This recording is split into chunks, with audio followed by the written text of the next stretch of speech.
So students, today I am going to discuss about what are life process. Life process क्या होते हैं? So life process क्या है? The maintenance functions of living organism. Maintenance function है living organism के, जो कि living organism अगर कोई एक्टिविटी नहीं भी कर रहा है और सिर्फ वो अपनी क्लास में बैठा है या फिर सो रहा है, तब भी जो ये मेंटेनेंस का प्रोसेस है ये चलता रहेगा. The process which together perform this maintenance job are life process. Since these maintenance process are needed to prevent damage and breakdown. So ये maintenance process क्यों ज़रूरी है? Prevent करना है damage and breakdown से. Energy is needed for them. Body के अंदर ये लाइफ प्रोसेस होते हैं, तो उसके लिए बॉडी को नीड होती है एनर्जी की. और ये एनर्जी बॉडी को कहाँ से मिलती है? This energy comes from outside the body of the individual organism. So ये एनर्जी बॉडी को मिलती है बाहर से. So there must be a process to transfer a source of energy from outside the body of the organism which we call food.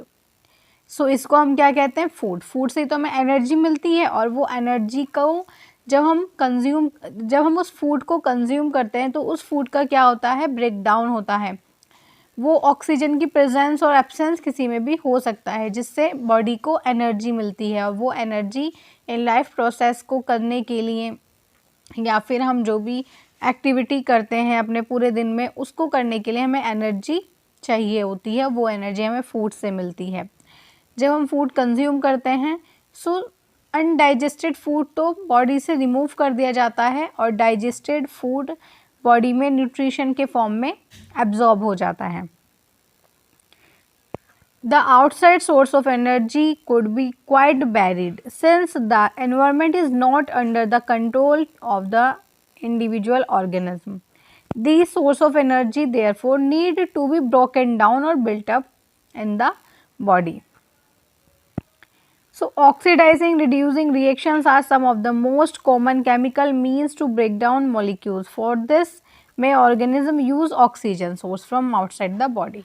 So ये क्या है? respiration का process है, जिसमें ऑक्सीजन की प्रेजेंस या एब्सेंस में क्या होगा? ग्लूकोज जो हमारा फूड है उसका ब्रेक डाउन होगा, कॉम्प्लेक्स से सिंपल फॉर्म में वो कन्वर्ट होगा. उससे क्या होगा? हमें एनर्जी मिलती है. अब अगर ये एनर्जी का प्रोसेस या ये life processes single celled organism में होते हैं, तो कोई स्पेसिफिक ऑर्गन नहीं होता फूड को लेने के लिए या फिर गैस का एक्सचेंज करने के लिए, बल्कि entire surface of the organism is in contact with the environment. जो सिंगल सेल ऑर्गेनिज्म है, इंटायर सरफेस जो होता है उस ऑर्गेनिज्म का, ये सेल मेम्ब्रेन, वो किसके कांटेक्ट में रहती है? इन्वायरमेंट के. डिफ्यूज़न के थ्रू गैसेस का एक्सचेंज हो जाता है. और इसी टाइप से सिंगल सेल ऑर्गेनिज्म में जो अदर लाइफ प्रोसेसेस होते हैं वो सिंगल सेल ऑर्गेनिज्म के अंदर हो जाते हैं. लेकिन मल्टी सेलुलर ऑर्गेनिज्म में ये सभी प्रोसेस होने के लिए क्या होता है? ये सभी प्रोसेस होने के लिए स्पेसिफिक ऑर्गन्स प्रेजेंट होते हैं बॉडी के अंदर. इन प्रोसेस के क्या क्या टाइप्स हैं? न्यूट्रिशन हो गया, ट्रांसपोर्टेशन हो गया, एक्सक्रेशन हो गया. ये सभी क्या हैं? लाइफ प्रोसेस के एग्जाम्पल हैं.